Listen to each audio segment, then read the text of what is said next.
Assalamualaikum warahmatullahi wabarakatuh.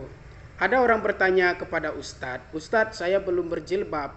Kemudian Ustadznya bertanya, kenapa belum berjilbab? Saya belum ikhlas Ustadz, saya tidak mau berjilbab kalau belum ikhlas. Kemudian Ustadznya menjawab, berjilbablah walau terpaksa, sholatlah walau terpaksa, puasalah walau terpaksa. Karena yang namanya ibadah itu memang harus dipaksakan.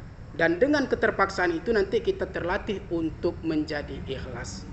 Kalau mau menunggu ikhlas, sampai kapan mau berjilbab? Sampai kapan kita mau sholat? Sampai kapan kita mau berpuasa? Sampai kapan kita mau beribadah kepada Allah? Hidayah itu harus dicari, bukan ditunggu. Sama seperti makanan. Kalau makanan itu kita tidak suapkan kepada mulut kita, kapan nyampe ke mulut kita? It's the one and only Digo Double G. Snoop Dogg. You know I'm mobbing with the D.R.E.